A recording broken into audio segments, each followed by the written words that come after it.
গাজা থেকে মুসলমানদের উপরে আক্রমণ করে ইসরায়েলকে পালাতে হবে এবং মুসলমানদের উপরে এই জুলুম অবিচার করার মাধ্যমে হিন্দুত্ববাদী আগ্রাসনের অবসান এই উপমহাদেশ থেকে হবে ইনশাআল্লাহ।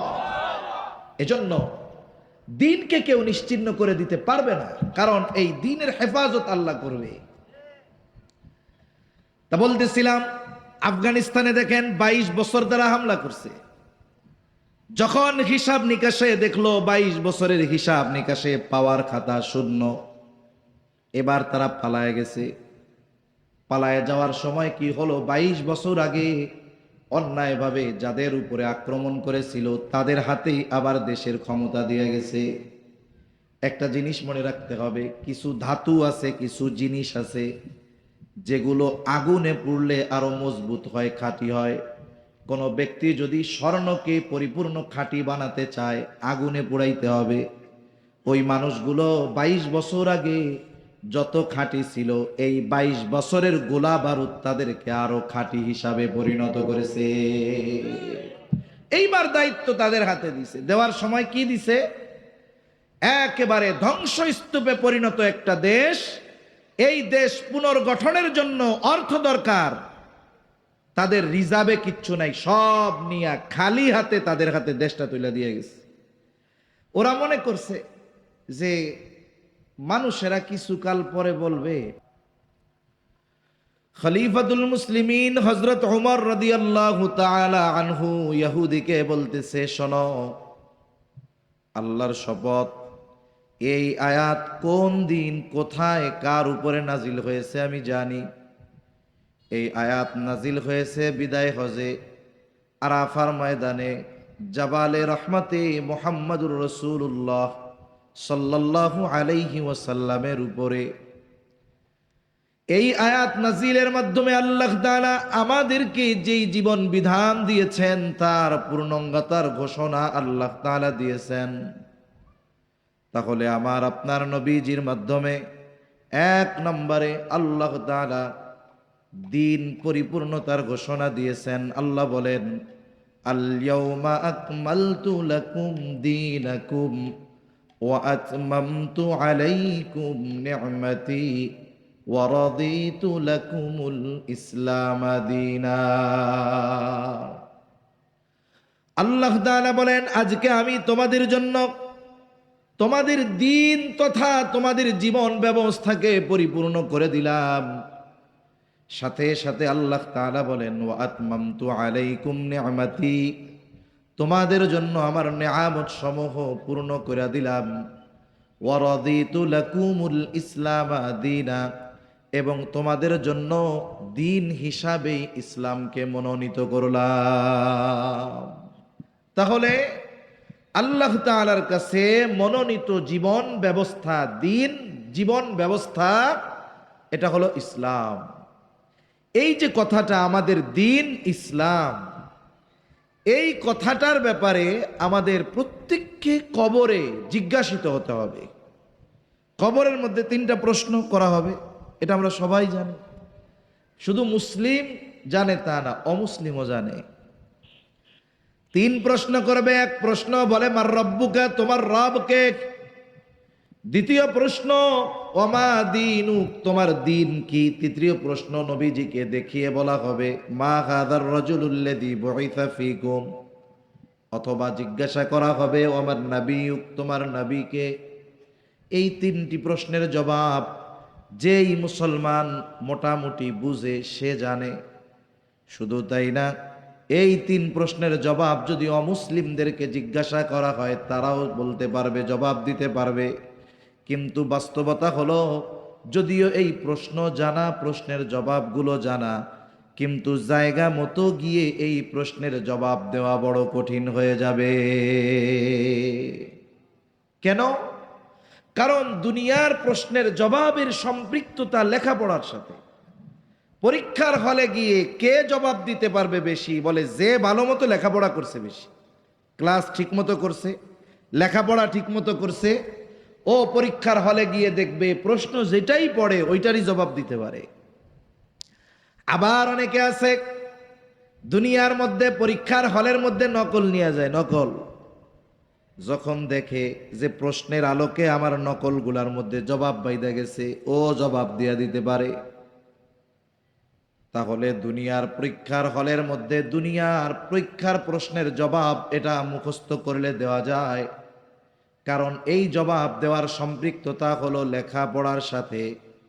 কিন্তু কবরের 3 প্রশ্নের জবাব এটা লেখাপড়া আর মুখস্থের সাথে সম্পৃক্ত নয়। বলে এই 3 প্রশ্নের জবাব হলো দুনিয়ার আমলের সাথে সম্পৃক্ত বিষয়। এজন্য কোনো ব্যক্তি যদি এই 3 প্রশ্নের খবর নাও জানে, যে বধির কানে শুনে না, কানে শুনতেই পায় না, ও তো কোনোদিন এই প্রশ্ন শুনে নাই যে কবরে তার এই 3 প্রশ্ন করা হবে, কিন্তু বোধ ছিল, আকল ছিল। এই আকল রে কাজে খাটায়া আল্লাহকে রব বলে স্বীকার করে নিস, সাথে সাথে ইসলামের উপরে নিজেকে পরিচালিত করছে, নবীজির আদর্শের উপরে নিজেকে গড়ে তুলছে। এই লোকটা কোনোদিন তার কানে শুনে নাই কবরে এই 3 প্রশ্ন করা হবে। বলে ওই লোকটা কিন্তু কর্ম করছে ওই 3 প্রশ্নের আলোকে দুনিয়ায়। তাহলে ওই বধির লোক যে দুনিয়ার হায়াতে কোনোদিন এই 3 প্রশ্নের কথা শুনে নাই, বলে ওই লোকটারে যখন কবরে প্রশ্ন করা হবে, ও সুন্দরভাবে এই 3 প্রশ্নের জবাব দিয়া দিবে। তাহলে কবরে যদি জবাব দিতে হয় আমার দিন ইসলাম, তাহলে দুনিয়ার জগতেও আমাকে আপনাকে নিজেকে ইসলামের আলোকে সুসজ্জিত করতে হবে। আমাদের কিছু ভাই, বড়দের কথা শোনাইতেছি আর কি, আমাদের কিছু ভাইয়ের এই বিষয়টার ব্যাপারে একটু বুঝের কমতি আছে মনে হয়। এটা বড়দের কথা আমি বলতেছি, আমার কথা না। কোন হিসাবে কমতি আছে? আমরা অনেক মানুষ ব্যক্তিগত জীবনে ইসলাম প্রতিষ্ঠা করার ক্ষেত্রেও অপেক্ষা করতেছি কখন রাষ্ট্রীয়ভাবে ইসলাম প্রতিষ্ঠা হবে। তার মানে আমি মনে করতেছি কি, যে আমি নিজেরে ইসলামের উপরে সুসজ্জিত করব কখন? বলে যখন রাষ্ট্রীয়ভাবে ইসলাম প্রতিষ্ঠা হবে। কিন্তু ইসলামের এমন কিছু বিষয় আছে যেই বিষয়গুলো আমল করার জন্য সংঘবদ্ধ হওয়ার দরকার নাই, রাষ্ট্রীয়ভাবে ক্ষমতায় আসার দরকার নাই, এটার সম্পৃক্ততা আমার নিজের সাথে। আমি নামাজ পড়ব, নামাজ পড়তে হবে, এটা ফরজ আদেশ আল্লাহর। এখন যদি আমারে কেউ যদি বলে ভাই নামাজ পড়বা না কেন, নামাজ পড়ো না কেন, বলে ইসলাম আগে রাষ্ট্রীয়ভাবে প্রতিষ্ঠিত হোক এরপরে নামাজ পড়বো, কাজ হবে না। কারণ এইটার আদেশ আমার নিজের সাথে। আমি হারাম হালাল বেছে চলি, হালালটা গ্রহণ করি, হারামটা ত্যাগ করি, এটা আমার নিজের সাথে। সুদ ইসলামে হারাম, আমি সুদ খাই না। ঘুষ ইসলামে হারাম, আমি ঘুষ খাই না। অন্যেরটা মেরে খাওয়া হারাম, আমি অন্যেরটা মেরে খাই না। আমার পরিবার পরিজন যারা আছে, যাদেরকে পর্দা করানোর দরকার, আমি তাদের পর্দা করাই। বলে এই আমলগুলো, কর্মগুলো ব্যক্তির নিজের সাথে সম্পৃক্ত। এখন আমি আপনি যদি এই কর্মগুলাকেও চিন্তা করি রাষ্ট্রীয়ভাবে ইসলাম প্রতিষ্ঠিত হওয়ার পর, এরপরে আমল শুরু করব, তাহলে এই চিন্তা যদি আমরা করি তাহলে অবশ্যই আমরা বোকার স্বর্গে বসবাস করতেছি। এজন্য ইসলামের যেই বিষয়গুলো আমার আমল করার ক্ষেত্রে কোনো বাধা নাই, কোনো বাধা নাই। এই বিষয়গুলো আমার আমল তো করতেই হবে, সাথে সাথে কোরআন সুন্নাহর আলোকে যেন গোটা পৃথিবী পরিচালিত হয়, এজন্য নিজের অবস্থান থেকে চেষ্টা প্রচেষ্টার সাথে সাথে আল্লাহর কাছে দোয়া অব্যাহত রাখতে হবে। ইব্রাহিম আলাইহিস সালামের অগ্নিকুণ্ডের মধ্যে একটা ব্যাঙ আইসা এক পাশের থেকে প্রস্রাব, পানির মধ্যে যায় আর আইসা ওই জায়গায় প্রস্রাব করে। বলে যেই অগ্নিকুণ্ডের ব্যাপারে বলা হয় 2 মাইল উপর দিয়ে পাখি উড়া গেলে পাখি পুইড়া ওর মধ্যে পড়ে যেত, ব্যাঙের প্রস্রাবে কি ওইটা নিভা সম্ভব? সম্ভব না। এখন ব্যাঙ কেন প্রস্রাব করতেছে? বলে ব্যাঙের তো ক্ষমতা আল্লাহ অতটুক দিছে যে ও খালের মধ্যে, কুয়ার মধ্যে গিয়া একটু পানি লোড দিয়া আইসা ওইটুক ছাড়তে পারবে, এর তার আর বেশি তৌফিক নাই, আল্লাহ ওরে দেয় নাই। ও ওই চিন্তা করতেছে যে আমার খলিল, আল্লাহ যদি বলে আমার খলিল নমরুদের অগ্নিকুণ্ডের মধ্যে ছিল, তুমি কি করছিলা? ওই দিন যেন জবাব দেওয়াটা আমার জন্য সহজ হয়ে যায় যে আল্লাহ আমারে তো তৌফিক দিছেন এতটুক, আমি আমার অবস্থান থেকে সর্বোচ্চ চেষ্টা করছি, আমারে যে দায়িত্ব দিছেন আমি এটা পালন করেছি। এজন্য আমি আপনি পরিপূর্ণ দ্বীনের উপরে যতটুকু চলতে কোনো বাধা নাই, আমার পরিবারের সাথে ব্যক্তির সাথে সম্পৃক্ত এতটুকু আমল করার পর রাষ্ট্রীয়ভাবে ইসলাম প্রতিষ্ঠার প্রচেষ্টার সাথে সাথে দোয়া কতটুক করেছি, যদি নিজে ব্যক্তিগত জীবনে যতটুকু সম্ভব ইসলাম প্রতিষ্ঠিত না করি, আমল না করি, আর যদি প্রচেষ্টার সাথে সাথে আল্লাহর কাছে দোয়া না করি, তাহলে কিয়ামতে ধরা পড়ে যাইতে হবে আমাদের যে তোমার দিন তো ইসলাম ছিল জীবন ব্যবস্থা, যেখানে ব্যক্তিগত জীবন, পারিবারিক জীবন, সামাজিক জীবন, অর্থনৈতিক জীবন, রাষ্ট্রীয় জীবন, কূটনীতি, পৌরনীতি, পরিবার নীতি, পরিবেশ নীতি, সব কিছুর সমাধান ইসলামের মধ্যে আছে না নাই? আমরা কতটুকু চলেছিলাম আর যতটুকু পারি নাই ওইটুকু প্রচেষ্টা করে কতটুকু প্রতিষ্ঠিত করার চেষ্টা করেছিলাম, এর জবাব আল্লাহর কাছে দেওয়া লাগবে। এজন্য আমরা প্রত্যেকেই নিজের অবস্থান থেকে পরিপূর্ণ ইসলামের আলোকে আমরা নিজেদের সুসজ্জিত করব ইনশাআল্লাহ। তাহলে কোনো মতে আল্লাহর কাছে বলা যাইতে পারে, আল্লাহ যতটুকু নিজে আমল করা সম্ভব ততটুক তো করছি, আর দোয়া করেছি, আমরা তো দুর্বল, প্রচেষ্টা করেছি, এর বাইরে তো আমার সামর্থ্য ছিল না, হয়তো আল্লাহর কাছে মাপ পাওয়া যাইতে পারে। কিন্তু আমি যদি ব্যক্তিগত পারিবারিক জীবনে ইসলামী অনুশাসনের মধ্যে না এসে ইসলাম প্রতিষ্ঠিত হবে এই অপেক্ষায় বসে বসে দিনক্ষণ গণনা করি, তাহলে কিয়ামতে ধরা পড়ে যাওয়ার আশঙ্কা আছে।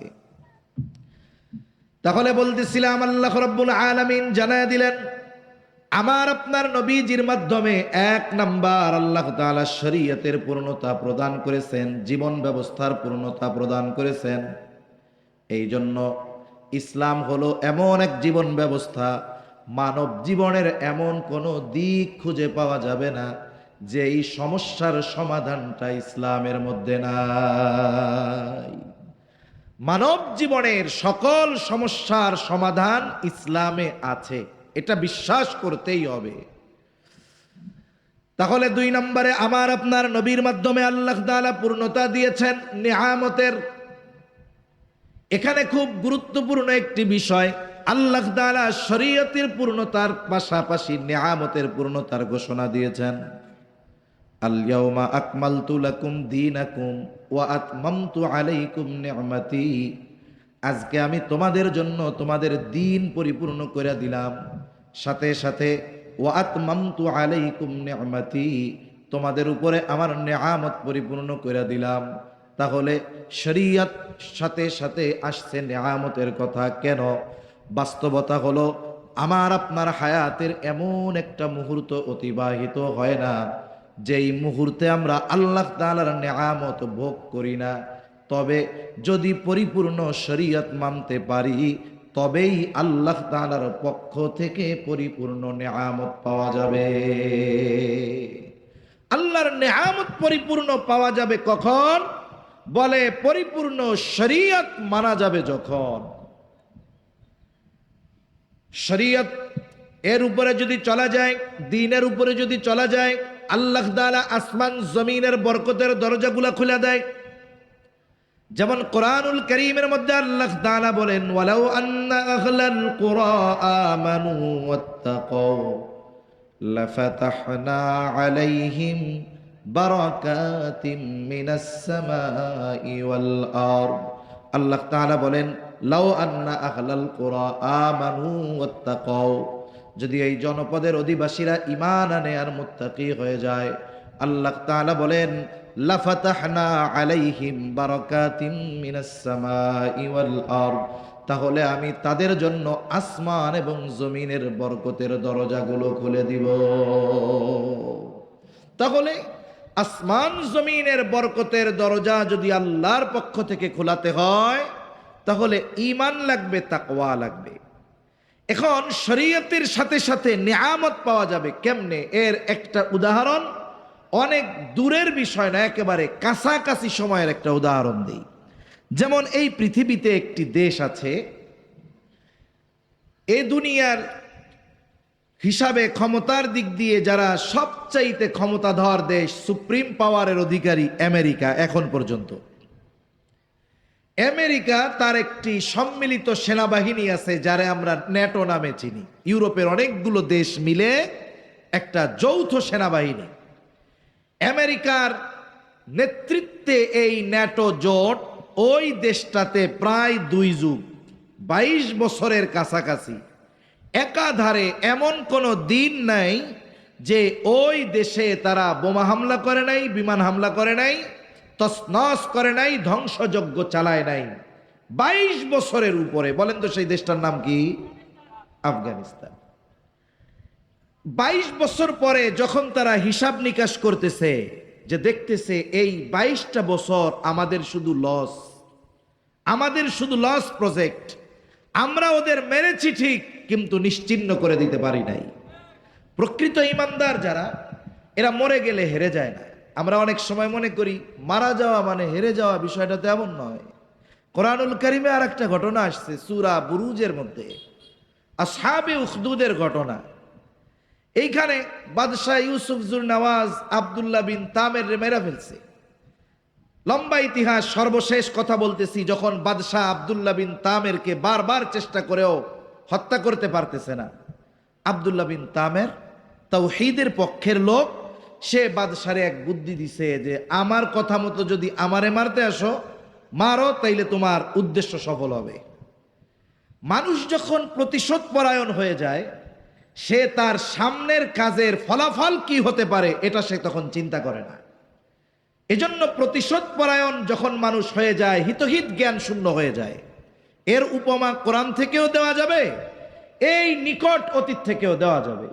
কোরআনুল কারীমের মধ্যে দেখেন, ফেরাউন যখন মূসা আলাইহিস সালাতু ওয়াস সালামের জন্য আল্লাহ রাস্তা বানায় দিছে বনি ইসরাইলের জন্য, ফেরাউন খুব ভালো মতো বুঝতে পারছে এটা, যে এই রাস্তা বনি ইসরাইলদেরকে নিরাপদ গন্তব্যে পৌঁছায়া দিবে, কিন্তু এই রাস্তা ওদের জন্য নিরাপদ, কিন্তু এই রাস্তার মধ্যে আমার জন্য বিপদ আছে। কিন্তু ফেরাউন কি করছে? ওদেরকে নিশ্চিহ্ন করার নেশা তার মধ্যে পেয়ে বসছে, দাম্ভিকতা পেয়ে বসছে। এজন্য ক্ষতির বিষয়টা সে প্রাধান্য না দিয়ে, সে প্রতিশোধ পরায়ণতাকে প্রাধান্য দিয়ে যখন গেছে ওই রাস্তায়, কি হইছে? শেষ হয়ে গেছে। অনুরূপভাবে নিকট অতীতের দিকেও যদি তাকান, তাহলে দেখবেন যারা মাত্রাতিরিক্ত প্রতিশোধ পরায়ণ, এরা যখন কোনো সিদ্ধান্ত নেয় প্রতিশোধের নেশায়, তখন তাদের সিদ্ধান্তটা তাদের চূড়ান্ত অধঃপতনের কারণ হয়ে যায়। আব্দুল্লাহ বিন তামের, ওরে মারার দরকার, এখন পদ্ধতি যা হয় হোক। আব্দুল্লাহ বিন তামের পরামর্শ দিল, আমারে তুমি কোনোভাবেই মারতে পারবা না, একটা কাজ করো, নির্দিষ্ট একটা দিন সারা দেশের মানুষকে তুমি একত্রিত করবা, জামায়াত করবা, জমা করবা। এইবার মানুষদের মধ্যে আমি উপস্থিত থাকব, তোমার জল্লাদ আমার দিকে তীর নিক্ষেপ করবে, তবে শর্ত হলো তীর নিক্ষেপ করার সময় তাকে বলতে হবে বিসমিল্লাহি রব্বিল গোলাম। যেই বিষয় নিয়ে লড়াই, বাদশাহ ইউসুফ জুরনওয়াজ নিজেরে প্রভু দাবি করতেছে, রব দাবি করতেছে। এখন তীর মারতে হবে কার নামে? বলে ওই বালকের রবের নামে তীর মারতে হবে। বাদশাহ চিন্তা করছে, ওরে মারলে তো রাস্তা ক্লিয়ার হয়ে গেল, উদ্দেশ্য ওটা মারা দরকার।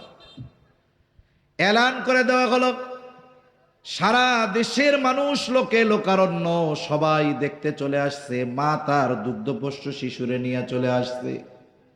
দুনিয়ার মানুষ বাঁচতে চায়, আর এই বালক মরতে চায়।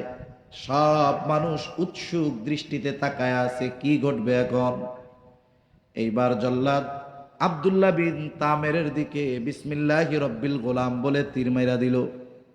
এত চেষ্টা করছে, পাহাড় থেকে ফালায়া দিছে, সমুদ্রের মধ্যে ফালায়া দিছে, মরে নাই। এই বালকের যখন বিসমিল্লাহি রব্বিল গোলাম বলে যখন তীর মারছে, ওই বালকটা জমিনের উপরে লুটায় পড়ছে।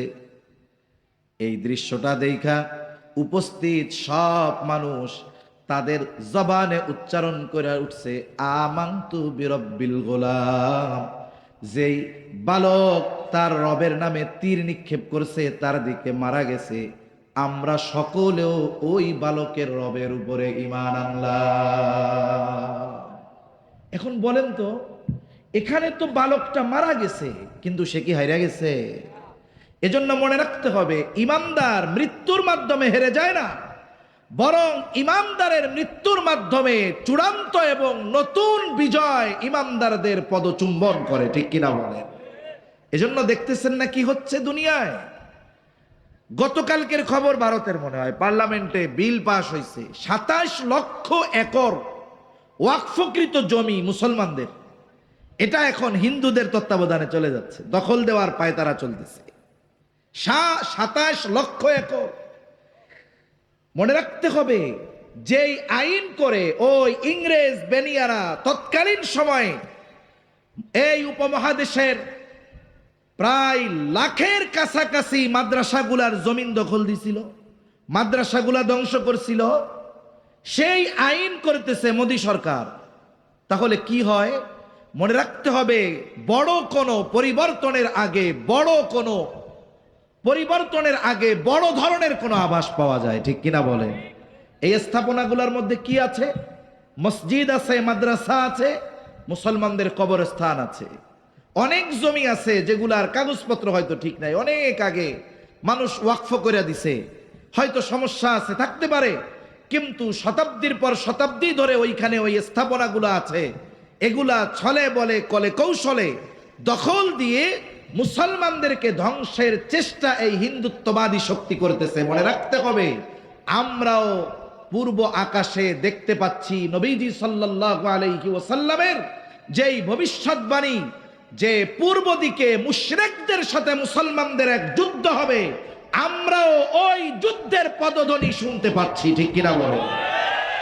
মনে রাখতে হবে, আফগানিস্তান, ওইখানে যেমন আক্রমণ করে আমেরিকা ন্যাটো শক্তি পালিয়ে যাওয়া লেগেছে, অনুরূপভাবে এই আশা আমরা রাখি, গাজা থেকে মুসলমানদের উপরে আক্রমণ করে ইসরায়েলকে পালাতে হবে এবং মুসলমানদের উপরে এই জুলুম অবিচার করার মাধ্যমে হিন্দুত্ববাদী আগ্রাসনের অবসান এই উপমহাদেশ থেকে হবে ইনশাআল্লাহ।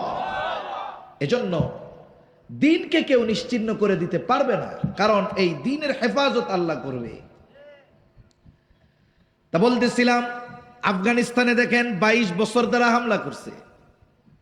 যখন হিসাব নিকাশে দেখলো 22 বছরের হিসাব নিকাশে পাওয়ার খাতা শূন্য, এবার তারা পালায়ে গেছে।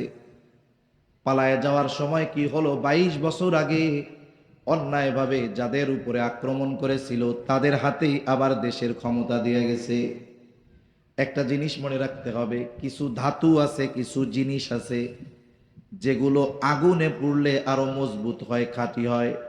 কোনো ব্যক্তি যদি স্বর্ণকে পরিপূর্ণ খাঁটি বানাতে চায়, আগুনে পোড়াইতে হবে।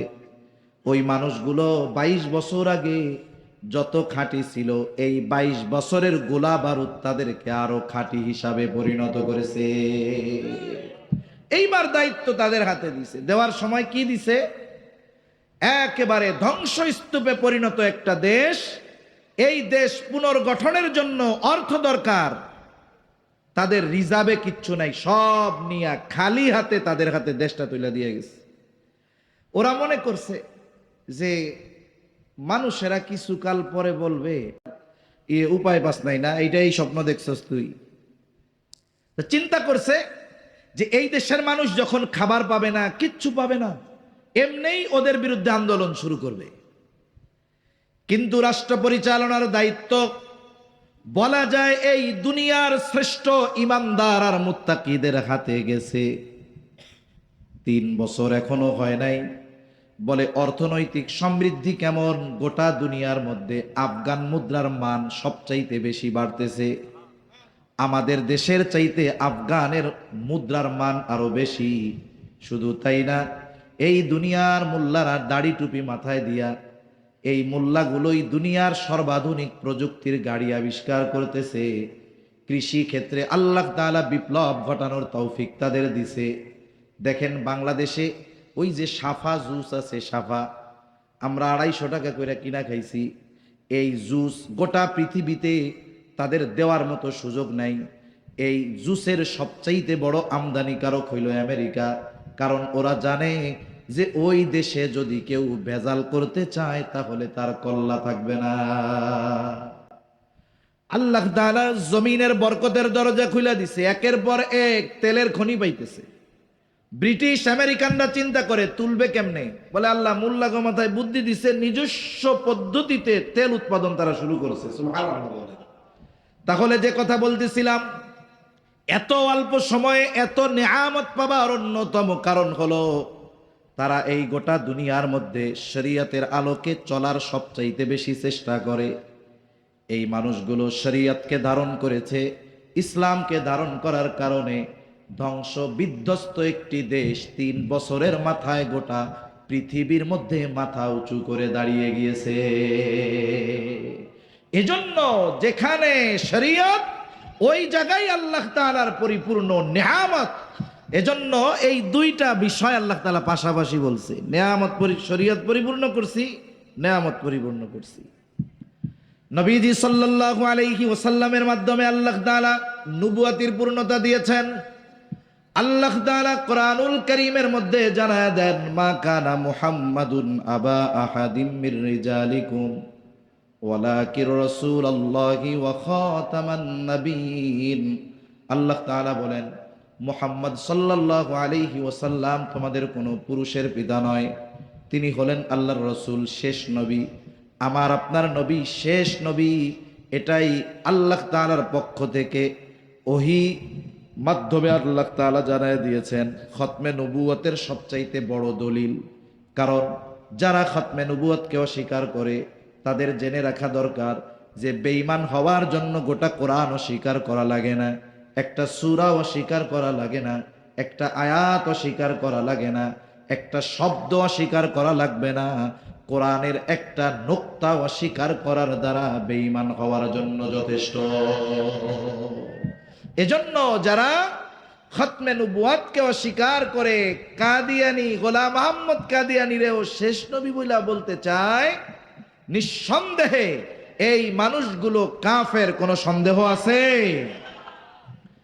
নবীজি সাল্লাল্লাহু আলাইহি ওয়াসাল্লাম বলেন, আনা খাতামুন নবিয়্যিন লা নাবিয়্যা বা'দি, আমি শেষ নবী, আমার পরে আর কোনো নবী নাই। এখন প্রথম বিষয় হলো কাদিয়ানীদের রাষ্ট্রীয়ভাবে কাফের ঘোষণার দাবি, এটা এই 92% মুসলমানের দেশে সবার। এখন কথা হলো, রাষ্ট্রীয়ভাবে যদি কাফের ঘোষণা না করে তাইলে কি কাফের না? বলে হ্যাঁ, তাও কাফের। তাইলে ঘোষণা করার দরকার কি? বলে এটাই তো প্রশ্ন। বলেন তো, প্রকাশ্য শত্রু বেশি বিপজ্জনক নাকি যেটা লুকায় থাকে সেটা বেশি বিপজ্জনক? কাদিয়ানীরা তাদের এই বিশ্বাসের কারণে নিঃসন্দেহে কাফের, কোনো সন্দেহ নাই। কিন্তু এই সমাজে তারা মুসলিম পরিচয়ে বসবাস করতেছে। এই যে আসল পরিচয়ের গোপন করে মুসলিম পরিচয় প্রকাশ করে সমাজের সরল মনা মুসলমানদের মধ্যে বিভ্রান্তি ছড়িয়ে বেঈমান বানানোর অপচেষ্টা করতেছে, আমাদের ঈমান নিয়ে সিনিমিনি খেলার অপচেষ্টা করতেছে। এটাই হলো সমস্যা। বলে এই দেশে তারা রাষ্ট্রীয় সুযোগ সুবিধা ভোগ করবে, কোনো অসুবিধা নেই, বাস করবে, কোনো অসুবিধা নাই, সরকার সব ফ্যাসিলিটি দিবে, অসুবিধা নাই। তবে বসবাস যদি করতে হয় গোলাম আহমদ কাদিয়ানীকে নবী মেনে, খতমে নবুয়তকে অস্বীকার করে মুসলিম পরিচয়ে এই দেশে বসবাস করার সুযোগ তাদের দেওয়া হবে না। পরিচয় ক্লিয়ার করে আপনি বসবাস করেন। এদেশে হিন্দু আছে, বৌদ্ধ আছে, খ্রিস্টান আছে, অন্যান্য ধর্মের মানুষ আছে, কোনো আপত্তি নাই, তাদের সাথে আমাদের সহ অবস্থানও আছে, আছে না? এক এলাকায় প্রতিবেশী আছে অমুসলিম, পাশাপাশি দোকানদার অমুসলিম, মসজিদের 10 হাত দূরে মন্দির, আছে না? নাই, আছে। কিন্তু হিন্দু তার পরিচয়কে গোপন করে নাই, খ্রিস্টান তার পরিচয়কে গোপন করে নাই, বৌদ্ধ তার পরিচয়কে গোপন করে নাই। কিন্তু এই কাদিয়ানী কাফেররা তাদের পরিচয় গোপন করে মুসলমানদের মধ্যে বসবাস করে, মুসলমানদের মধ্যে ঈমান ধ্বংসের খেলায় মেতে উঠতেছে, ঠিক কিনা বলেন? কারণ আমরা সব ছাড়তে পারি, এই দুনিয়ার সবচাইতে বড় নেয়ামত আল্লাহর পক্ষ থেকে ওই ঈমান নিয়ে তারা টানাটানি করবে, এ সুযোগ দেওয়া ঠিক হবে না। তাহলে আমার আপনার নবীর মাধ্যমে আল্লাহ তাআলা পূর্ণতা দিয়েছেন নবুয়তের। আমার আপনার নবী শেষ নবী, আমার আপনার নবীর পরে আর কোনো নবী নেই। 4 নাম্বার, আমার আপনার নবীজির মাধ্যমে আল্লাহ তাআলা পূর্ণতা দিয়েছেন আখলাকের, উত্তম আখলাকের। এই জন্য আমার আপনার নবীর চারিত্রিক সত্যায়ন দুনিয়ার কোনো মানুষ করে নাই। অনেক সময় দেখা যাবে আপনাদের এই এলাকার সবচাইতে বড় বুজুর্গ মানুষ যে, তার চারিত্রিক সত্যায়ন আনতে হবে আপনাদের এলাকার সবচাইতে বড় চোরের কাছ থেকে। হয় কি হয় না? এরকম হয় না? আপনাদের এলাকার চেয়ারম্যান মেম্বার ভালো হইতে পারে, কিন্তু কত জায়গার আছে যে চারিত্রিক দিক দিয়ে সর্বনিকৃষ্ট মানুষ, তার কাছ থেকে চরিত্রের দিক দিয়ে ওই এলাকার সর্ব উৎকৃষ্ট মানুষের চারিত্রিক সত্যায়ন আনা লাগতেছে। তার মানে চোর বাটপার বুজুর্গরে কইতেছে, হ্যাঁ আমি সত্যায়ন করলাম লোকটা ভালো। আমার আপনার নবীজির চারিত্রিক সত্যায়ন আল্লাহ তাআলা নিজে করেছেন।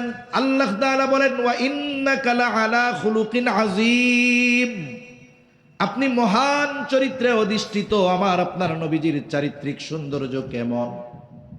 কথা শেষ করে দিব এখনই, নামাজের সময়। একটু খেয়াল করেন, কাফেররা আমার আপনার নবীকে বারবার হত্যার অপচেষ্টা করেছে। নবীজি নামাজে সেজদায় নবীজির মাথার উপরে নাড়ি ভুড়ি চাপায় দিছে যাতে করে শ্বাস বন্ধ হয়ে মারা যায়।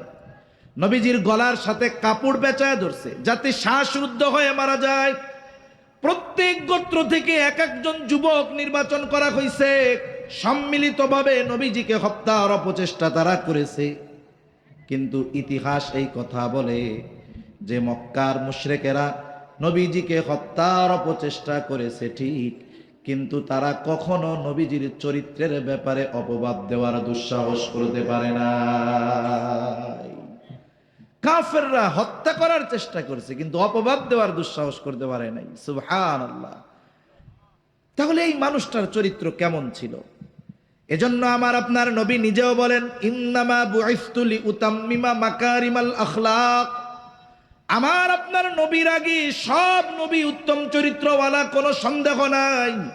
কিন্তু আমার আপনার নবী শুধু উত্তম চরিত্রওয়ালা নবী এমনটা নয়, বরং আমার আপনার নবী হলেন উত্তম চরিত্রে পরিপূর্ণতা দান করনেওয়ালা নবী।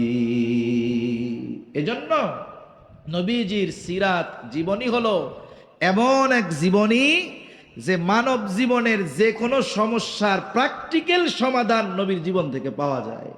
অতীতের কোনো নবীর মধ্যে পাবেন না। একজন চিন্তা করছে আমি আদর্শ স্বামী হমু, সে যদি চিন্তা করে আদর্শ স্বামী হওয়ার এই আদর্শ আমি ঈসা আলাইহিস সালাম থেকে নিব, তা আল্লাহ তাআলা ঈসা আলাইহিস সালামের আসমানে উঠায় নেওয়ার আগে তো উনি বিবাহ করেন নাই, পরে আয়েশা করবে আবার।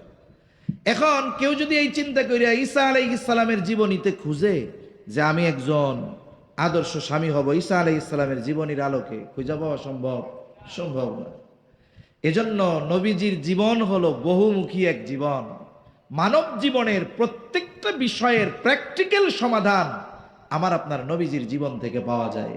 নবীজির সিরাতের আরেকটা মৌলিক দিক হলো, আমরা মানুষ, আমাদেরও ভালো মন্দ দিক আছে। যত ভালো দিক আছে আমাদের, সব ভালো দিকগুলো পরিপূর্ণ নাই। হয়তো একটা বিষয়ে আমি ভালো এতটুক, আর একটা এতটুক। স্বামী হিসাবে ভালো তো বাপ হিসাবে ভালো হইতে পারে নাই, শ্বশুর হিসাবে ভালো হইতে পারে নাই।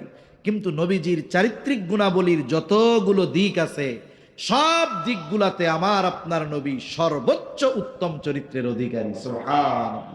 তাহলে আমার আপনার নবীর মাধ্যমে আল্লাহ তাআলা গুরুত্বপূর্ণ কয়েকটা বিষয়ের পূর্ণতা দান করেছেন। 1 নাম্বার শরিয়ত, 2 নাম্বার নেয়ামত, 3 নাম্বার নবুয়ত, 4 নাম্বার আখলাক। আল্লাহ তাআলা আমাদেরকে আল্লাহ প্রদত্ত এই পূর্ণাঙ্গ দিন নিজেদের জীবনে প্রতিষ্ঠার সাথে সাথে রাষ্ট্রীয়ভাবে গোটা দুনিয়াব্যাপী প্রতিষ্ঠা করার প্রচেষ্টা অব্যাহত রাখার তৌফিক আল্লাহ দান করেন। আমিন। ওয়া আখিরু দাওয়ানা আলহামদুলিল্লাহি রাব্বিল আলামিন। আসসালামু আলাইকুম ওয়া রাহমাতুল্লাহি ওয়া বারাকাতুহু।